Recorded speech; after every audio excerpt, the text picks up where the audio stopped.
अध्याय 5। धराशायी योद्धा। हैग्रिड। हैरी धातु और चमड़े के कबाड़े के बीच पड़ा हुआ था। जब उसने खड़े होने की कोशिश की तो उसके हाथ कीचड़ वाले पानी में कई इंच धंस गए। वह यह नहीं समझ पाया कि वोल्डेमॉर्ट कहाँ चला गया। उसे लग रहा था कि वोल्डेमॉर्ट किसी भी पल अंधेरे में से निकलकर उस पर हमला कर देगा। कोई गर्म और गीली चीज उसके माथे से रिस रही थी और उसकी ठुड्डी से होते हुए नीचे फिसल रही थी। वह रेंग कर पोखर में से बाहर निकला और जमीन पर पड़ी हैग्रिड की विशाल स्याह आकृति की तरफ लड़खड़ाते हुए बढ़ा। हैग्रिड, हैग्रिड, कुछ बोलो! लेकिन हैग्रिड हिला तक नहीं। वहां कौन है? क्या पॉटर है? क्या तुम हैरी पॉटर हो? हैरी उस आदमी की आवाज को नहीं पहचान पाया। तभी एक महिला चिल्लाई, टेड, उन लोगों के साथ दुर्घटना हो गई है, बगीचे में गिर गए हैं। हैरी का सिर घूम रहा था। हैग्रिड, उसने मूर्खतापूर्ण ढंग से दोहराया और उसके घुटने जवाब दे गए। इसके बाद जब उसे होश आया तो वह तकियों पर पीठ के बल लेटा हुआ था और उसकी पसलियों तथा दाहिने हाथ में जलन हो रही थी। उसका टूटा हुआ दांत फिर उग आया था, लेकिन उसके माथे का निशान अब भी टीस मार रहा था। हैग्रिड, उसने अपनी आंखें खोली। वह लैंप से रोशन एक अनजान सिटिंग रूम में सोफे पर लेटा था। उसका गीला और कीचड़ में सना हुआ बैग फर्श पर कुछ दूर पड़ा था। सफेद बालों और बड़ी तोन वाला एक आदमी हैरी को चिंता से देख रहा था। हैग्रिड ठीक है बेटे, उस आदमी ने कहा। मेरी पत्नी इस वक्त उसकी देखभाल कर रही है। तुम्हें कैसा लग रहा है? कोई और चीज टूटी फूटी हो तो बता दो। वैसे मैंने तुम्हारी पसलियों, दांत और हाथ को ठीक कर दिया है। और हाँ, मैं टेड हूँ, टेड टोंक्स, डोरा का पिता। हैरी तत्काल उठकर बैठ गया। उसकी आंखों के सामने सितारे नाचने लगे और उसे मतली और चक्कर आने का एहसास हुआ। वोल्डेमॉर्ट! आराम से! टेड टोंक्स ने हैरी के कंधे पर हाथ रखकर उसे दोबारा तकियों पर लिटाते हुए कहा, तुम बहुत बुरी तरह गिरे थे। वैसे क्या हुआ था? क्या मोटरसाइकिल में कोई गड़बड़ हो गई थी? आर्थर वीजली ने मगलुओं की मशीन में जरूरत से ज्यादा छेड़छाड़ कर दी थी? वो और उसकी अजीबोगरीब मगलू मशीनें। नहीं, हैरी ने कहा, जब उसके निशान में किसी खुले घाव की तरह टीस हुई। प्राण बख्शी, बहुत सारे, उन्होंने हमारा पीछा किया। प्राण बख्शी? टेड ने तीखी आवाज में पूछा। तुम्हारा क्या मतलब है प्राण बख्शी? मेरे ख्याल से उन्हें तो पता ही नहीं था कि तुम्हें आज रात को हटाया जा रहा है। उन्हें पता था, हैरी ने कहा। टेड टोंक्स ने छत की तरफ ऊपर देखा, जैसे वे इसके पार ऊपर के आसमान को देख सकते हों। अच्छा, तो इसका मतलब है कि हमारे सुरक्षात्मक सम्मोहन असरदार हैं, है ना? प्राण बख्शी किसी भी दिशा से इस जगह के 100 गज के दायरे तक भीतर नहीं आ सकते। अब हैरी समझ गया कि वोल्डेमॉर्ट ओझल क्यों हो गया था। ऐसा उस वक्त हुआ था जब मोटरसाइकिल माया पंछी के समूह के सम्मोहनों के दायरे में पहुंच गई थी। वह यही उम्मीद कर सकता था कि यह सम्मोहन आगे भी काम करते रहेंगे। उसने सोचा कि इस वक्त उनकी बातचीत करते समय भी वोल्डेमॉर्ट उनके 100 गज ऊपर होगा और उस चीज को भेदने का उपाय खोज रहा होगा, जिसकी कल्पना हैरी किसी विशाल पारदर्शी बुलबुले की तरह कर रहा था।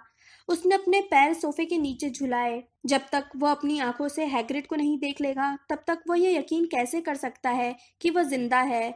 बहरहाल वह भी मुश्किल से खड़ा ही हुआ था कि तभी एक दरवाजा खुला और हैग्रिड उसमें से फंसते फंसाते जैसे तैसे अंदर आया। उसका चेहरा कीचड़ तथा खून में लथपथ था और वह थोड़ा लंगड़ा रहा था, लेकिन चमत्कारिक रूप से जिंदा था। हैरी! दो नाजुक टेबलों और फूलदान पौधे वाले एक गमले को ठोकर से गिराते हुए उसने 2 कदमों में ही उनके बीच का फासला तय कर लिया और हैरी को इतनी कसकर गले लगाया कि उसकी अभी अभी ठीक हुई पसलियां दोबारा टूटते टूटते बची। ओ हैरी, तुम उस झमेले से बाहर कैसे निकले? हमें तो लग रहा था कि हम दोनों का ही खेल खत्म हो गया। हाँ, मुझे भी ऐसा ही लगा था। मुझे तो यकीन ही नहीं हो रहा था। हैरी का वाक्य अधूरा ही रह गया। उसका ध्यान अभी अभी उस महिला की तरफ गया था जो हैग्रिड के पीछे पीछे कमरे में दाखिल हुई थी। तुम! वह चिल्लाया और उसने अपना हाथ जेब में डाला, लेकिन वह खाली थी। तुम्हारी छड़ी यहाँ है बेटे, टेड ने हैरी की बाह पर छड़ी से थपथपाते हुए कहा। यह तुम्हारे पास ही गिरी थी, मैंने उसे उठा लिया था, और जिस पर तुम चिल्ला रहे हो वह मेरी पत्नी है। ओ, मुझे मुझे अफसोस है। जब मिसेस टोंक्स कमरे में आगे आई तो हैरी ने देखा कि हालांकि उनकी शक्ल उनकी बहन बेलाट्रिक्स से मिलती थी, लेकिन वे कई मायने में अलग थी। उनके बाल थोड़े भूरे थे और उनकी आंखें थोड़ी ज्यादा चौड़ी तथा दयालु थीं। बहरहाल हैरी के चिल्लाने से वे थोड़ी चिड़ी हुई दिख रही थी। हमारी बेटी को क्या हुआ? उन्होंने पूछा। हैग्रिड बता रहा था कि तुम पर हमला हुआ था। निम्फेडोरा कहाँ है? मुझे नहीं मालूम, हैरी ने कहा। हमें नहीं पता कि किसी और के साथ क्या हुआ है। टेड और उनकी पत्नी ने एक दूसरे को देखा। उनके चेहरे के भाव देखकर हैरी को डर और अपराध बोध का एहसास हुआ। अगर कोई भी मर जाता है तो यह उसकी गलती होगी, पूरी तरह से उसी की गलती। उसने ही यह योजना पर हामी भरी थी, अपने बाल दिए थे। आवागमन कुंजी, उसने याद करते हुए कहा। हमें रॉन के घर जाकर पता लगाना होगा, फिर हम आपको संदेश भेज देंगे, या टोंक्स भेज देगी जब वह ड्रोमेडा डोरा ठीक ठाक होगी, टेड ने कहा। उसे जादू आता है। वह औरस के साथ पहले भी बहुत सी मुश्किलों का सामना कर चुकी है।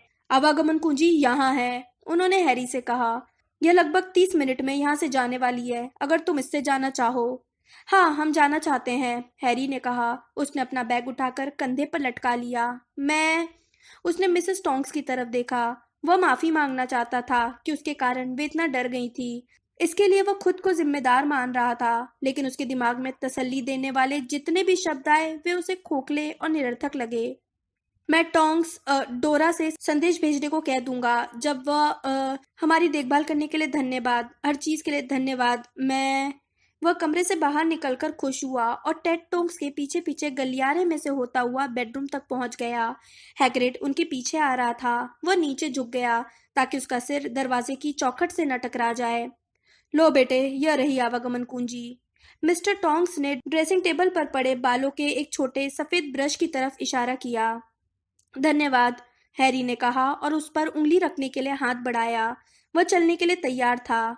जरा ठहरो, हैग्रिड ने चारों तरफ नजरें डालते हुए कहा।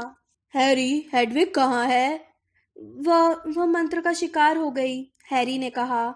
यह एहसास अब उस पर पूरी तेजी से हावी हो गया। उसकी आंखों में आंसू आ गए, जिससे उसे थोड़ी शर्म आ गई। वह उल्लू उसकी साथी थी और डसली परिवार में रहते समय जादूगरों की दुनिया के साथ उसके संपर्क की एकमात्र महत्वपूर्ण कड़ी थी। हैग्रिड अपने बड़े हाथ से उसका कंधा थपथपाने लगा, जिससे उसे दर्द होने लगा। दुख मत करो, उसने रूखेपन से कहा।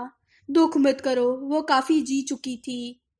हैग्रिड, टेड टोम्स ने चेतावनी देते हुए कहा। वह बालों का ब्रश नीली रोशनी में चमकने लगा। हैग्रिड एन वक्त पर जैसे तैसे उस पर अपनी एक उंगली रखने में कामयाब हो गया।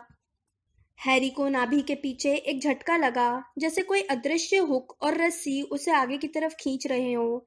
हैरी बेकाबू ढंग से घूमता रहा। उसकी उंगली आवागमन कुंजी से चिपकी हुई थी। वह और हैग्रिड धड़धड़ाते हुए मिस्टर टोंक्स के घर से दूर जाने लगे। कुछ सेकंड बाद हैरी के पैर सख्त जमीन से टकराए और वह हाथ पैर के बल रॉन के घर के अहाते में गिर गया। उसे चीखें सुनाई दी। अब चमक विहीन हो चुके बालों के ब्रश को एक तरफ फेंकते हुए हैरी उठकर खड़ा हुआ और थोड़ा सा लहराया। उसने देखा कि मिसेस वीजली और जिनी भागकर पिछले दरवाजे की सीढ़ियों से नीचे आ रही थी। उधर उतरते समय गिर गया हैग्रिड मुश्किल से उठकर खड़ा हुआ। हैरी, तुम असली हैरी हो? क्या हुआ? बाकी लोग कहाँ हैं? मिसेस वीजली चिल्लाई। क्या मतलब? क्या बाकी लोग अब तक यहाँ नहीं पहुंचे? हैरी ने हाफते हुए पूछा। जवाब मिसेस वीजली के पीले चेहरे पर साफ लिखा था। प्राणपक्षी हमारा इंतजार कर रहे थे, हैरी ने उन्हें बताया। हम लोगों ने जैसे ही उड़ान भरी, उन्होंने हमें घेर लिया। वे जानते थे कि यह काम आज रात को ही होने वाला है। मुझे नहीं पता कि किसी और के साथ क्या हुआ। 4 प्राणपक्षी हमारे पीछे लग गए थे। हम मुश्किल से जान बचाकर निकले और फिर वोल्डेमॉर्ट ने हमें घेर लिया। उसे अपनी आवाज में खुद को सही साबित करने वाला पुट सुनाई दे रहा था। वो मिसेस वीजली को बताना चाहता था कि उसे क्यों नहीं मालूम कि उनके बेटे के साथ क्या हुआ था, लेकिन शुक्र है तुम सही सलामत हो, उन्होंने उसे गले लगाते हुए कहा। हालांकि हैरी को नहीं लगता था कि वह इसका हकदार है। तुम्हारे पास ब्रांडी होगी मॉली? हैग्रिड ने थोड़ा कांपते हुए पूछा। सिर्फ दवा की तरह। मिसेस वीजली जादू से भी ब्रांडी की बोतल बुला सकती थी, लेकिन जब वे उसे लेने के लिए जल्दी से घर की तरफ गई तो हैरी समझ गया कि वे अपना चेहरा छिपाना चाहती थी। वो जिनी की ओर मुड़ा, जिसने उसके अनपूछे सवाल का तत्काल जवाब दे दिया। रॉन और टोंक्स को यहाँ सबसे पहले पहुंचना था, लेकिन वे अपनी आवागमन कुंजी चूक गए और ये उनके बिना ही यहाँ आ गई। उसने जमीन पर पास में ही पड़े जंग लगे तेल के डब्बे की तरफ इशारा किया। और वह वाली आवागमन कुंजी, उसने एक पुराने कैनवास शू की तरफ इशारा किया। डैडी और फ्रेड की थी, उन्हें दूसरे नंबर पर यहाँ आना था। तुम और हैग्रिड तीसरे थे। और उसने अपनी घड़ी देखी। अगर वे ऐसा कर पाए तो जॉर्ज और ल्यूपिन 1 मिनट में यहाँ आने वाले होंगे। मिसेस वीजली ब्रांडी की बोतल लेकर वापस लौटी और हैग्रिड को दे दी। उसने बोतल खोली और एक ही घूंट में इसे पूरी पी गया। मम्मी! जिनी चिल्लाई और कई फुट दूर इशारा करने लगी। अंधेरे में एक नीली रोशनी दिखने लगी थी। यह ज्यादा बड़ी और चमकदार होती गई। ल्यूपिन और जॉर्ज घूमते हुए दिखे और फिर गिर गए। हैरी तत्काल समझ गया कि कुछ गड़बड़ थी। ल्यूपिन बेहोश जॉर्ज को सहारा दे रहे थे, जिसका चेहरा खून में लथपथ था। हैरी आगे की तरफ भागा और उसने जॉर्ज के पैर पकड़ लिए। वह और ल्यूपिन जॉर्ज को उठाकर मकान के अंदर ले गए। किचन से होते हुए वे सिटिंग रूम में पहुंचे, जहां उन्होंने जॉर्ज को सोफे पर लिटा दिया। जैसे ही लैंप की रोशनी जॉर्ज के सिर पर पड़ी, जिनी की आह निकल गई और हैरी का पेट हिचकोले खाने लगा। जॉर्ज का एक कान गायब था।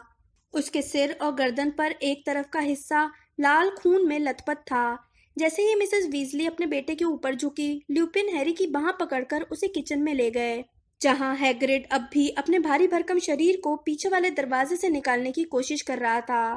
ओए! हैग्रिड ने गुस्से से कहा, उसे छोड़ दो, हैरी को छोड़ दो। ल्यूपिन ने उसकी बात अनसुनी कर दी।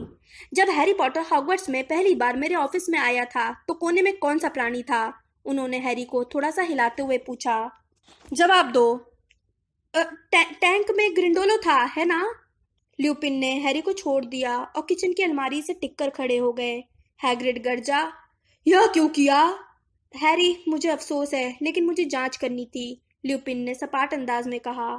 हमारे साथ धोखा हुआ है। वोल्डेमॉर्ट को पता था कि तुम्हें आज रात को हटाया जा रहा है और उसे यह जानकारी सिर्फ योजना में शामिल लोग ही दे सकते थे। तुम बहरूपी भी हो सकते थे, इसलिए मुझे जांच करनी पड़ी। तो फिर हमारी जांच क्यों नहीं कर रहे हो? हैग्रिड ने हाँफते हुए कहा, जो अब भी दरवाजे में से निकलने के लिए जूझ रहा था। तुम अर्धदानव हो, ल्यूपिन ने हैग्रिड की तरफ देखते हुए कहा। भेष बदल काढ़ा सिर्फ इंसानों के इस्तेमाल के लिए बनाया गया है। मायापंछी के समूह के किसी भी सदस्य ने वोल्डेमॉर्ट को यह नहीं बताया होगा कि हम आज रात को जाने वाले हैं, हैरी ने कहा।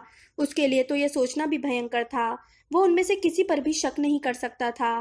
वोल्डेमॉर्ट आखिर में ही मेरे पास आया था। शुरू में वह नहीं जानता था कि असली हैरी मैं ही हूँ। अगर उसे योजना मालूम होती तो उसे शुरू से ही मालूम होता कि मैं हैग्रिड के साथ हूँ। वोल्डेमॉर्ट ने तुम्हें घेर लिया था? ल्यूपिन ने तीखी आवाज में पूछा। क्या हुआ? तुम कैसे बचे? हैरी ने संक्षेप में बताया कि उसका पीछा करने वाले प्राणभक्षियों ने किस तरह उसे पहचान लिया था, किस तरह उन्होंने उसका पीछा छोड़ दिया, किस तरह वे वोल्डेमॉर्ट को बुलाकर ले आए, जो उसके और हैग्रिड के टॉन्क्स के माता पिता के घर पहुंचने के ठीक पहले ही वहां आ गया था। प्राणभक्षी ने तुम्हें पहचान लिया? लेकिन कैसे? तुमने क्या किया था?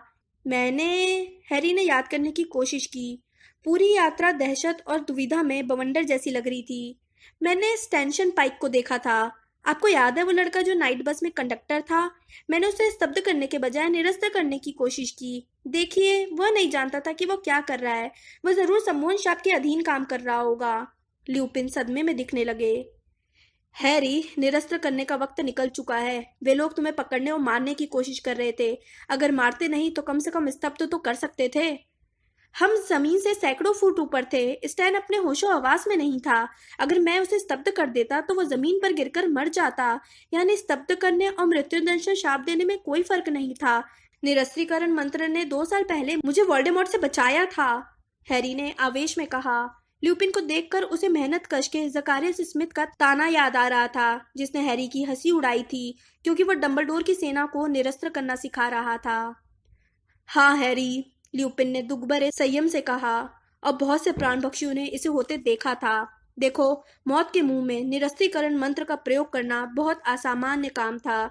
उसी काम को आज रात उन प्राणभक्षियों के सामने दोहराना लगभग आत्मघाती था, जिन्होंने उस पहले मौके को या तो देखा था या इसके बारे में सुना था। तो आपको लगता है कि मुझे इस टेंशन पाइक को मार देना चाहिए था? हैरी ने गुस्से में पूछा। जाहिर है नहीं, ल्यूपिन ने कहा, लेकिन प्राण बख्शी, सच कहूं तो ज्यादातर लोग ऐसे में तुमसे जवाबी हमले की उम्मीद करते। देखो हैरी, निरस्त्र भव एक उपयोगी मंत्र है, लेकिन लगता है प्राण बख्शी से तुम्हारा ट्रेडमार्क मानने लगे हैं, और मैं तुमसे आग्रह करता हूं कि तुम ऐसा मत होने दो। ल्यूपिन की बातों से हैरी को लग रहा था कि उससे मूर्खता हो गई थी, लेकिन इसके बावजूद उसे गुस्सा आ रहा था। मैं लोगों को अपने रास्ते से हटाने के लिए उनकी जान नहीं लूंगा, हैरी ने कहा। यह वोल्डेमॉर्ट का काम है। ल्यूपिन का जवाब खो गया। आखिरकार हैग्रिड दरवाजे में से घुसने में कामयाब हो गया और लड़खड़ाते हुए एक कुर्सी पर बैठ गया। कुर्सी टूट गई। हैग्रिड की गालियों और माफियों को नजरअंदाज करते हुए हैरी ने एक बार फिर ल्यूपिन को संबोधित किया। जॉर्ज ठीक हो जाएगा? यह सवाल सुनते ही हैरी के प्रति ल्यूपिन की सारी कुंठा गायब हो गई। लगता तो है, वैसे उसके कान के जुड़ने की कोई संभावना नहीं है, क्योंकि उसे शाप से उड़ाया गया है। बाहर कदमों की आवाजें आई। ल्यूपिन पीछे वाले दरवाजे की तरफ भागे। हैरी ने भी हैग्रिड के पैर के ऊपर से छलांग लगाकर अहाते में दौड़ लगा दी। अहाते में दो आकृतियां प्रकट हुई। उनकी तरफ भागते समय हैरी को एहसास हो गया कि वे हरमाइनी और किंग्सले थे, जो एक मुड़े हुए कोट हैंगर को पकड़े थे। हरमाइनी हैरी की बाहों में झूल गई, लेकिन किंग्सले ने उनमें से किसी को भी देखकर किसी भी तरह की खुशी जाहिर नहीं की। हरमाइनी के कंधे के ऊपर से हैरी ने उसे ल्यूपिन के सीने की तरफ छड़ी तानते देखा। एल्बस डंबलडोर ने हम दोनों से जो आखिरी शब्द कहे थे, वे क्या थे? ल्यूपिन धीरे से बोले, हैरी ही हमारी सर्वश्रेष्ठ आशा है, उस पर भरोसा रखना। किंग्सले ने अपनी छड़ी हैरी की तरफ तानी, लेकिन ल्यूपिन ने कहा, हैरी असली है, मैंने जांच कर ली है। ठीक है, ठीक है, किंग्सले ने अपनी छड़ी वापस चोगे में रखते हुए कहा, लेकिन किसी ने गद्दारी की है। उन्हें पता था कि हम आज रात को यह काम करने वाले हैं। ऐसा ही लगता है, ल्यूपिन ने कहा, लेकिन जाहिर है उन्हें पता नहीं था कि 7 हैरी होंगे। इसमें तसल्ली की क्या बात है? किंग्सले घुर्राया। और कौन लौटा है? सिर्फ हैरी, हैग्रिड, जॉर्ज और मैं। हरमाइनी अपने हाथ के पीछे से हल्के से कराही। तुम लोगों के साथ क्या हुआ? ल्यूपिन ने किंग्सले से पूछा। 5 दुश्मनों ने पीछा किया, जिनमें से 2 को घायल किया, शायद 1 को मार डाला, किंग्सले ने कहा। और हमने तुम जानते हो कौन को भी देखा। आधे रास्ते में वो हमारे पीछे आ गया, लेकिन अचानक बड़ी जल्दी में कहीं चला गया। रीमस वह उड़ सकता है। हैरी ने उसकी बात पूरी की। मैंने भी उसे देखा था, वह हैग्रिड और मेरे पीछे आया था। तो इसलिए वो हमें छोड़कर चला गया था, तुम्हारा पीछा करने के लिए? किंग्सले ने कहा। मुझे समझ में नहीं आया कि वह गायब क्यों हुआ, लेकिन उसने निशाना क्यों बदल दिया? हैरी ने स्टेंशन पाइक पर थोड़ी ज्यादा ही दया दिखा दी। ल्यूपिन ने कहा। स्टैन? हरमाइनी बोली, लेकिन मुझे तो लगता था कि वो अज़्काबान में है। किंग्सले रूखी हंसी हंसा। हरमाइनी, अज़्काबान से कैदी बड़ी संख्या में भाग चुके हैं। अमत राणे ने इस बात को गोपनीय रखा है। मेरे शाप देते समय ट्रेवर्स का नकाब गिर गया था, उसे भी अज़्काबान के भीतर होना चाहिए था। लेकिन तुम्हें क्या हुआ रीमस? जॉर्ज कहाँ है? उसका एक कान चला गया, ल्यूपिन ने कहा। कान? हरमाइनी ने ऊंची आवाज में दोहराया। स्नेप का काम था, ल्यूपिन ने कहा। स्नेप? हैरी चिल्लाया। आपने बताया नहीं? हमारा पीछा करते समय उसका नकाब उतर गया था। वैसे भी सेक्टम सेम्परा स्नेप का पसंदीदा मंत्र है, काश मैं उसे धूल चटा पाता। लेकिन घायल जॉर्ज को झाड़ू पर बैठाए रखने में मुझे बहुत मुश्किल आ रही थी। बहुत तेजी से खून बह रहा था। उन चारों के बीच खामोशी छा गई। जब उन्होंने आसमान की तरफ देखा, किसी तरह की कोई हलचल नहीं दिख रही थी। उदासीन सितारे टिमटिमा रहे थे। फ्रेड और मिस्टर वीजली कहाँ थे? बिल, फ्लर, टोंग्स, बावरेनैन और मंडगस कहाँ थे? हैरी, अपना हाथ देना, हैग्रिड ने दरवाजे से भर्राई आवाज में कहा, जिसमें वह एक बार फिर फंस गया था। हैरी को खुशी हुई कि उसे करने के लिए कोई काम मिल गया। हैग्रिड को आजाद करके वह खाली किचन से होते हुए सिटिंग रूम में गया, जहां मिसेस वीजली और जिनी अब भी जॉर्ज की देखभाल कर रही थी। मिसेस वीजली ने अब उसका खून बहना रोक दिया था। लैंप की रोशनी में हैरी ने जॉर्ज के कान की जगह पर साफ खुला छेद देखा। वह कैसा है? मिसेस वीजली ने मुड़कर देखा और कहा, मैं इसे दोबारा नहीं उगा सकती, क्योंकि इसे शैतानी जादू से काटा गया है। लेकिन इससे भी बुरा हो सकता था, कम से कम वह जिंदा तो है। हाँ, हैरी ने कहा, भगवान का शुक्र है। मुझे अहाते में किसी की आवाज सुनाई दी थी, जिनी ने कहा। हरमाइनी और किंग्सले आ चुके हैं, हैरी ने कहा। भगवान का शुक्र है, जिनी ने फुसफुसा कर कहा। उन्होंने एक दूसरे की तरफ देखा। हैरी जिनी को गले लगाना चाहता था। उसे मिसेस वीजली के वहां होने की ज्यादा परवाह नहीं थी, लेकिन इससे पहले कि वो अपने मन में आई इस भावना पर अमल कर पाता, किचन की तरफ से जोरदार धमाके की आवाज आई। किंग्सले, मैं अपनी असलियत साबित कर दूंगा, लेकिन अपने बेटे को देखने के बाद। अब तुम पीछे हट जाओ, वरना तुम्हारे लिए अच्छा नहीं होगा। हैरी ने पहले कभी मिस्टर वीजली को इस तरह चिल्लाते हुए नहीं सुना था। वे लिविंग रूम से धड़धड़ाते हुए आए। उनके गंजे सिर पर पसीना चमक रहा था। उनका चश्मा तिरछा था और फ्रेड उनके ठीक पीछे था। दोनों के ही चेहरे पीले थे, लेकिन वे सही सलामत थे। आर्थर! मिसेस वीजली सुबकी। ओह भगवान का शुक्र है। वह कैसा है? मिस्टर वीजली जॉर्ज के पास घुटनों के बल बैठ गए। हैरी ने पहली बार फ्रेड को शब्दों के लिए संघर्ष करते देखा। उसने सोफे के पीछे से अपने जुड़वा भाई के घाव को देखा, जैसे उसे अपनी आंखों पर यकीन नहीं हो रहा हो। फ्रेड और मिस्टर वीजली के आने की आवाजों से जाग कर जॉर्ज थोड़ा हिला। कैसा लग रहा है जॉर्ज? मिसेस वीजली ने फुसफुसाकर पूछा। जॉर्ज की उंगलियां अपने सिर के एक तरफ कुछ टटोलने लगी। संत जैसा, वह बुदबुदाया। उसके साथ क्या गड़बड़ हुई है? फ्रेड ने दहशत में आते हुए पूछा। क्या उसके दिमाग पर असर हुआ है? संत जैसा, जॉर्ज ने आंखें खोलकर अपने भाई को देखते हुए कहा। देखो, मैं छिद्रान्वेषी हूँ। छिद्र, फ्रेड, समझ गए? मिसेस वीजली पहले से ज्यादा तेजी से सुबकने लगी। फ्रेड के पीले चेहरे पर रंगों की बाढ़ आ गई। बकवास, उसने जॉर्ज से कहा। बकवास। जब तुम्हारे सामने कान संबंधी हास्य का पूरा भंडार था, तब भी तुमने छिद्रान्वेषी को चुना। ओह ठीक है, जॉर्ज ने अपनी आंसुओं में डूबी माँ से मुस्कुराते हुए कहा। खैर मम्मी, अब तो आप हम लोगों में फर्क कर सकेंगी। उसने चारों तरफ देखा। हाय हैरी, तुम हैरी हो, है ना? हाँ, हैरी ने सोफे के करीब पहुंचते हुए कहा। देखो, कम से कम हम तुम्हें मंजिल तक सही सलामत लाने में कामयाब हो गए, जॉर्ज ने कहा। रॉन और बिल मेरे आसपास क्यों नहीं हैं? वे लोग अब तक नहीं लौटे हैं जॉर्ज, मिसेस वीजली ने कहा। जॉर्ज की मुस्कान गायब हो गई। हैरी ने जिनी की तरफ देखा और इशारे से बाहर बुलाया। किचन से गुजरते समय जिनी धीमी आवाज में बोली, रॉन और टॉन्ग्स को अब तक यहाँ आ जाना चाहिए था। उन्हें ज्यादा लंबी यात्रा नहीं करनी थी। म्यूरल आंटी का घर यहाँ से ज्यादा दूर नहीं है।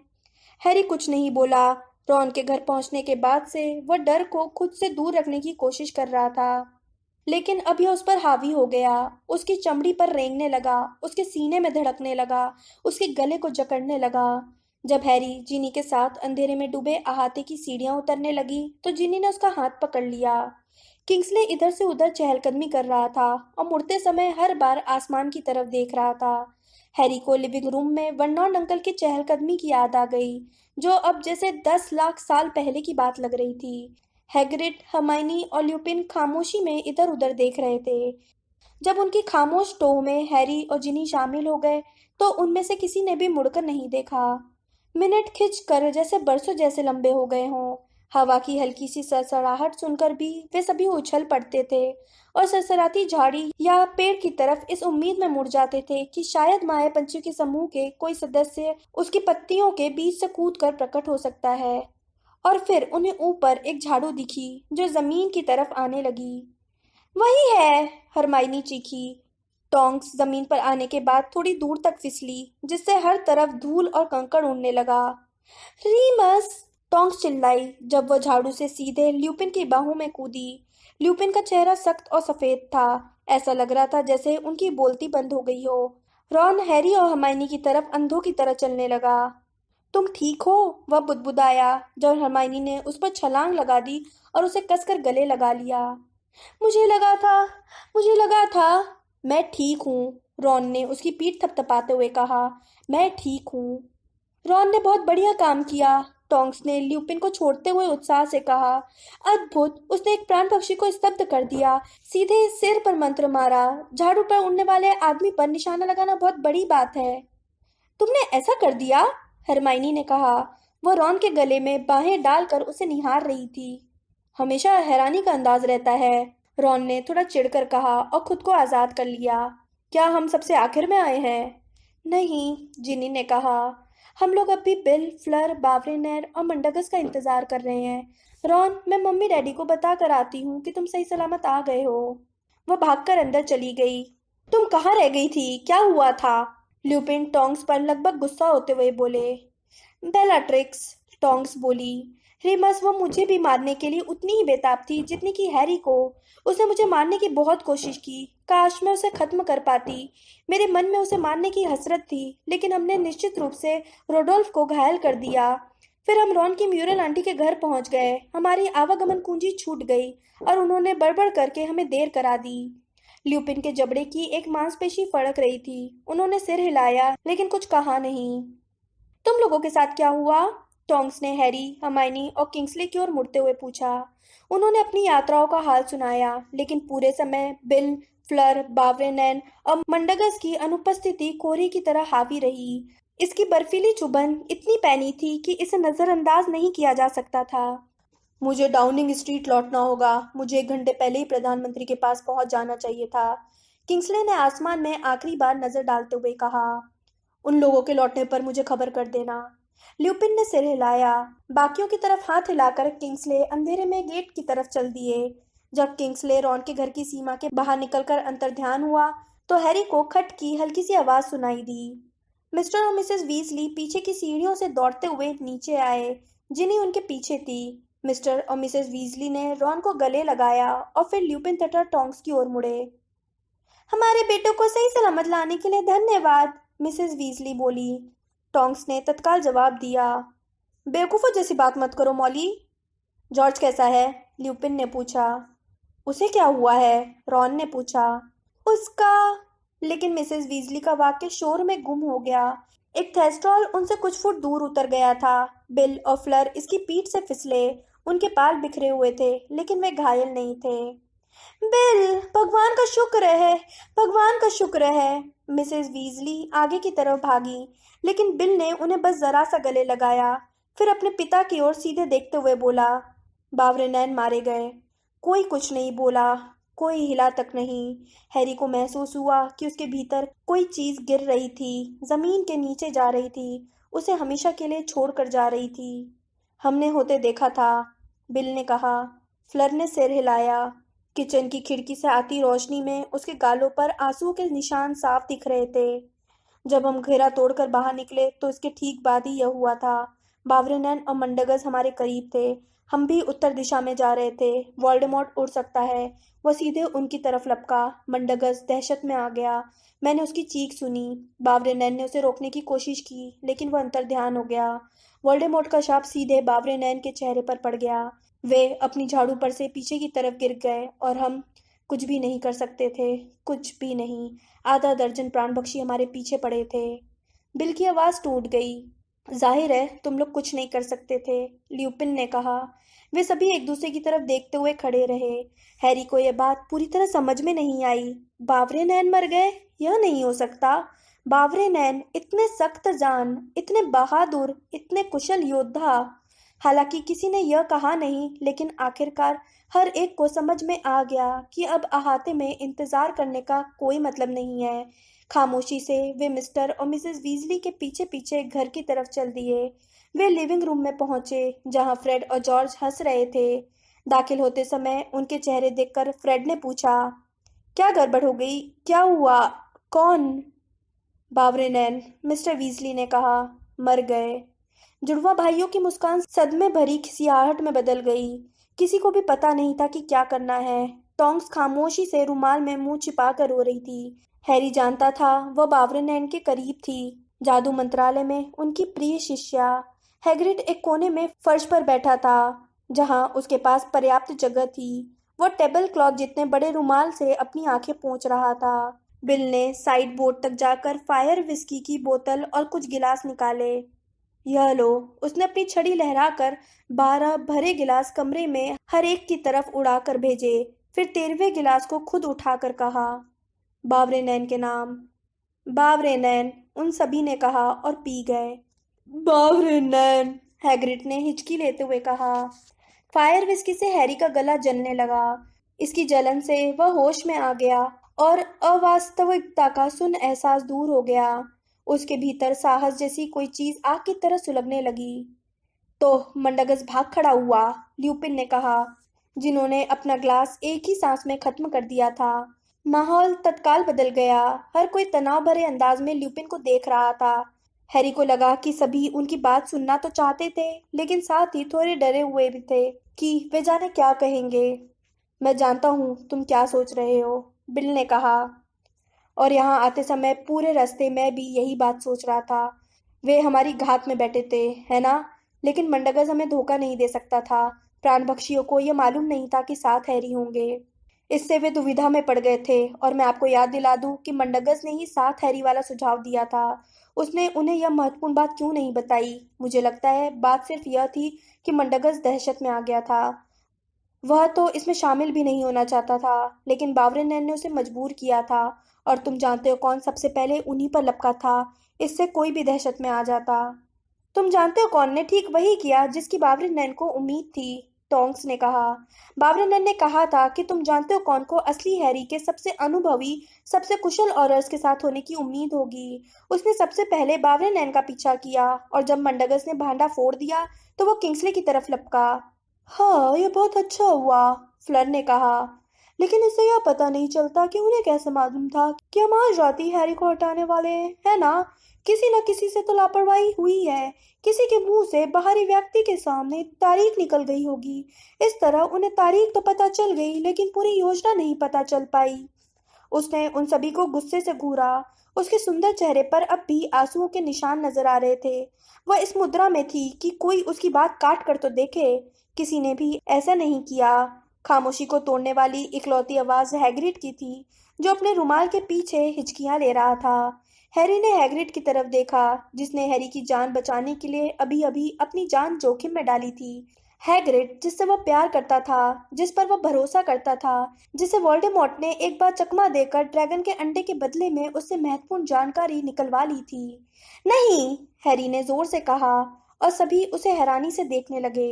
लगता था फायर विस्की पीने के बाद उसकी आवाज तेज हो गई थी। मेरा मतलब है, अगर किसी से गलती हो भी गई हो, हैरी ने आगे कहा, और उसके मुंह से कुछ निकल भी गया हो, तो मैं जानता हूं कि उसका ऐसा करने का कोई इरादा नहीं था। इसमें उसकी कोई गलती नहीं है। उसने सामान्य से ज्यादा ऊंची आवाज में बोलना जारी रखा। हमें एक दूसरे पर भरोसा करना होगा। मुझे आप सभी पर भरोसा है। मुझे नहीं लगता कि इस कमरे में मौजूद कोई भी व्यक्ति मुझे कभी वोल्डेमॉर्ट को बेचेगा। उसके शब्द से एक बार फिर खामोशी छा गई। सभी उसकी तरफ देख रहे थे। हैरी को एक बार फिर गर्मी का एहसास हुआ। सिर्फ कुछ करने के लिए उसने थोड़ी फायर विस्की और पी ली। उसे पीते पीते उसने बावरीनैन के बारे में सोचा। बावरीनैन हमेशा डंबलडोर की लोगों पर भरोसा करने की आदत का मजाक उड़ाते थे। बहुत बढ़िया बात कही हैरी, फ्रेड ने अप्रत्याशित रूप से कहा। वाह वाह, जॉर्ज ने फ्रेड की तरफ देखते हुए कहा, जिसके मुंह का कोना थिरका। ल्यूपिन ने अजीब भाव से हैरी को देखा। यह दया से मिलता जुलता भाव था। आपको लगता है मैं मूर्ख हूं? हैरी ने पूछा। नहीं, मुझे लगता है तुम अपने पिता जैसे हो। तुम जेम्स जैसे हो, ल्यूपिन ने कहा, जिसे अपने दोस्तों पर अविश्वास करना सबसे बड़ा अपमान लगता था। हैरी जानता था कि ल्यूपिन क्या कहना चाहते हैं। यही कि उसके पिता के दोस्त पीटर पेटिग्र्यू ने उनके साथ गद्दारी की थी। जाने क्यों उसे गुस्सा आने लगा। वह बहस करना चाहता था, लेकिन ल्यूपिन मुड़कर उससे दूर चल दिए और अपना गिलास बगल वाली टेबल पर रख कर बिल से बोले, एक काम करना है, मैं किंग्सले से पूछता हूँ कि क्या। नहीं, बिल ने तत्काल जवाब दिया, वह काम मैं करूंगा, मैं साथ चलता हूँ। तुम लोग कहाँ जा रहे हो? टोंक्स और फ्लर ने एक साथ पूछा। बावरेन की लाश, ल्यूपिन ने कहा, हमें उसे ढूंढना होगा। क्या यह काम? मिसेस वीजली ने कहना शुरू किया और बिल को आग्रह भरी निगाहों से देखा। बाद में नहीं हो सकता, बिल ने उनकी बात को पूरा करते हुए कहा। नहीं, जब तक कि आप यह न चाहें कि प्राणबख्शी उनकी लाश पर कब्जा कर ले। कोई कुछ नहीं बोला। ल्यूपिन और बिल चल दिए। बाकी सभी अब कुर्सियों पर बैठ गए। सिर्फ हैरी खड़ा रहा। अचानक हुई मौत जैसे उसके बीच मौजूद थी। हैरी ने कहा, मुझे भी जाना है। 10 जोड़ी हैरान आंखें उसे देखने लगी। बेवकूफ मत बनो हैरी, मिसेस वीजली बोली। तुम ये क्या कह रहे हो? मैं यहाँ नहीं रुक सकता। उसने अपना माथा मला। यह दोबारा दुखने लगा था। उसे इतना दर्द 1 साल से नहीं हुआ था। जब तक मैं यहाँ रहूंगा आप सभी खतरे में रहेंगे। मैं नहीं चाहता। इतने बेवकूफ मत बनो, मिसेस वीजली ने कहा। आज रात की सारी जद्दोजहद का मकसद तुम्हें यहाँ सुरक्षित लाना था, और ईश्वर का शुक्र है हम सब इसमें कामयाब हो गए। और फ्लर भी फ्रांस के बजाय यही शादी करने के लिए तैयार हो गई है। हमने सारा इंतजाम कर लिया है ताकि हम सभी एक साथ रह सकें और तुम्हारी देखभाल कर सकें। वे समझ नहीं रही थी। वे इसे बेहतर नहीं बदतर बना रही थी। अगर वोल्डेमॉर्ट को पता चल गया कि मैं यहाँ हूँ। लेकिन उसे कैसे पता चलेगा? मिसेस वीजली ने पूछा। हैरी, इस वक्त तुम 1 दर्जन जगहों में से कहीं पर भी हो सकते हो, मिस्टर वीजली ने कहा। उसे किसी तरह यह पता नहीं चल सकता कि तुम किस सुरक्षित घर में हो। मुझे अपनी चिंता नहीं है, हैरी ने कहा। हम जानते हैं, मिस्टर वीजली ने धीरे से कहा, लेकिन अगर तुम यहाँ से चले गए तो आज रात के हमारे सारे किए धरे पर पानी फिर जाएगा। तुम कहीं नहीं जा रहे हो, हैग्रिड घुर्राया। हे भगवान, हैरी, हम सब ने तुम्हें यहाँ लाने के लिए इतना कुछ किया, इसके बाद तुम ऐसा सोच भी कैसे सकते हो? हाँ, और मेरे गायब कान का बलिदान, जॉर्ज ने तकिए से उठते हुए कहा। मैं जानता हूँ, बावरे नैन यह नहीं चाहते। मैं जानता हूँ, हैरी चिंगाड़ा। वह बुरी तरह फंसा हुआ महसूस कर रहा था। क्या वह नहीं जानता था कि उन्होंने उसके लिए कितना कुछ किया है? क्या ये लोग यह नहीं समझते हैं कि इसी कारण तो वह जाना चाहता था, ताकि उन्हें उसके कारण आगे कष्ट न उठाना पड़े? एक लंबी और अजीब खामोशी छाई रही, जिस दौरान उसका निशान दुखता और टीस मारता रहा। आखिरकार मिसेस वीजली ने खामोशी तोड़ी। हैरी, हेडविग कहाँ है? उन्होंने उसे मनाते हुए पूछा। हम उसे पिगविजियन के साथ रख देते हैं, कुछ खाने को दे देते हैं। उसके अंदर मरोड़ सी उठने लगी। वह उन्हें सच्चाई नहीं बता सकता था। जवाब देने से बचने के लिए वह अपनी बची हुई फायर विस्की एक ही घूंट में पी गया। तब तक ठहरो, जब तक लोगों को यह पता न चल जाए कि तुमने यह काम एक बार फिर कर दिया है, हैरी, हैग्रिड बोला। उससे बच निकले और उससे लड़े, जबकि वह ठीक तुम्हारे ऊपर था। इसमें मेरा कोई कमाल नहीं था, हैरी ने सपाट अंदाज में कहा। वह तो मेरी छड़ी का कमाल था। मेरी छड़ी ने अपने आप ही यह काम किया था। कुछ पल बाद हरमाइनी धीरे से बोली, लेकिन यह संभव नहीं है, हैरी। शायद तुम्हारा मतलब है कि तुमने अनजाने में जादू कर दिया। तुमने सहज बुद्धि से प्रतिक्रिया की। नहीं, हैरी ने कहा। मोटरसाइकिल गिर रही थी। मैं नहीं जानता था कि वोल्डेमॉर्ट कहाँ है, लेकिन मेरी छड़ी मेरे हाथ में घूमी और उसे खोजकर उसकी तरफ एक मंत्र मारा, और उस मंत्र को तो मैं जानता तक नहीं था। मैंने पहले कभी सुनहरी लपटें नहीं निकाली हैं। मिस्टर वीजली बोले, अक्सर जब कोई तनावपूर्ण स्थिति में होता है तो वह बिना जाने ही जादू कर सकता है। छोटे बच्चे अक्सर जादू का प्रशिक्षण मिलने से पहले ऐसा करते हैं। यह बात नहीं है, हैरी ने दांत भींच कर कहा। उसका निशान जल रहा था। वह नाराज और कुंठित था। वह उनके इस विचार से चिढ़ रहा था कि उसमें वोल्डेमॉर्ट जितनी शक्ति है। किसी ने कुछ नहीं कहा। वह जानता था कि उन्हें उसकी बात पर यकीन नहीं था। वैसे जब वो इस बारे में सोचने लगा तो उसने भी कभी किसी छड़ी के बारे में नहीं सुना था जो अपने आप जादू करती हो। उसका निशान दर्द से फटने लगा। वह कराहने से बचने के लिए जूझने लगा। ताज़ी हवा के बारे में बुदबुदाते हुए उसने अपना गिलास नीचे रखा और कमरे से बाहर निकल गया। जब उसने अंधेरे अहाते को पार किया तो विशाल कंकाल जैसे थेस्ट्रॉल ने ऊपर देखा। अपने विशाल चमगादड़ जैसे पंख हिलाए, फिर दोबारा चरने लगा। हैरी बगीचे के गेट पर जाकर रुक गया और इसके जरूरत से ज्यादा बढ़ चुके पौधों को घूरने लगा। वो अपने टीस मारते माथे को मल रहा था और डंबलडोर के बारे में सोच रहा था। वो जानता था कि डंबलडोर उसकी बात पर जरूर भरोसा करते। डंबलडोर को यह पता होता कि हैरी की छड़ी ने अपने आप क्यों और कैसे काम किया था। डंबलडोर के पास हमेशा जवाब रहते थे। वे छड़ियों के बारे में जानते थे। उन्होंने हैरी को उसकी और वोल्डेमॉर्ट की छड़ी के बीच की अजीब संबंध के बारे में बताया था। लेकिन बावरे नैन, सीरियस, उसके माता पिता, उसकी उल्लू की तरह ही डंबलडोर भी वहां पहुंच चुके थे जहां हैरी उनसे दोबारा कभी बात नहीं कर सकता था। हैरी को गले में जलन का एहसास हुआ, जिसका फायर विस्की से कोई लेना देना नहीं था। और फिर अचानक उसके माथे का दर्द बहुत तेज हो गया। जब उसने अपना माथा पकड़ा और आंखें बंद की तो उसके दिमाग के भीतर एक आवाज आई, तुमने मुझसे कहा था कि किसी दूसरे की छड़ी के इस्तेमाल से समस्या सुलझ जाएगी। उसके दिमाग में एक दुबले बूढ़े आदमी की छवि आई, जो पत्थर के फर्श पर चीथड़ों में पड़ा था और भयंकर ढंग से चीख रहा था, असहनीय दर्द की चीख। नहीं, नहीं, मैं दया की भीख मांगता हूँ। मैं दया की भीख मांगता हूँ। आलिवेंडर, तुमने लॉर्ड वोल्डेमॉर्ट से झूठ बोला। नहीं, मैंने झूठ नहीं बोला था। कसम खाता हूँ, मैंने झूठ नहीं बोला था। तुम पॉटर की मदद करना चाहते थे। तुम उसे मुझसे बचाना चाहते थे। मैं कसम खाता हूँ, मैं ऐसा नहीं चाहता था। मुझे यकीन था कि दूसरी छड़ी से काम बन जाएगा।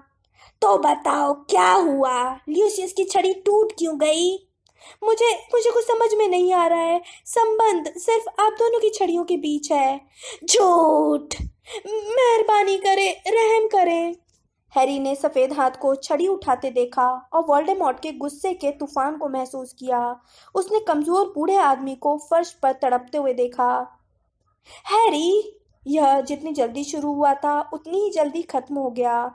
हैरी अंधेरे में कांपते हुए बगीचे के गेट को पकड़े था। उसका दिल सरपट दौड़ रहा था। उसके माथे के निशान में अब भी चुभन हो रही थी। कुछ पल तक उसे एहसास ही नहीं हुआ कि रॉन और हरमाइनी उसके पास आ चुके थे। हैरी, अंदर चलो, हरमाइनी फुसफुसा कर बोली। तुम यहाँ से जाने के बारे में तो नहीं सोच रहे हो? देखो दोस्त, तुम्हें रुकना होगा, रॉन ने हैरी की पीठ थपथपाते हुए कहा। तुम ठीक तो हो? हरमाइनी ने पूछा, जो अब इतनी करीब आ गई थी कि हैरी के चेहरे को देख सकती थी। तुम भयंकर दिख रहे हो, हैरी ने कांपती हुई आवाज में कहा। मेरी हालत शायद ओलिवेंडर से ज्यादा अच्छी है। जब उसने उन लोगों को बताया कि उसने क्या देखा था, तो रॉन सदमे में और हरमाइनी दहशत में आ गई। लेकिन यह तो बंद हो जाना चाहिए था। तुम्हारा निशान, इसे तो अब नहीं दुखना चाहिए था। तुम्हें उस संबंध को दोबारा खुलने नहीं देना चाहिए। डंबलडोर चाहते थे कि तुम अपना दिमाग बंद कर लो। जब उसने जवाब नहीं दिया तो हरमाइनी ने उसकी बाह थाम ली।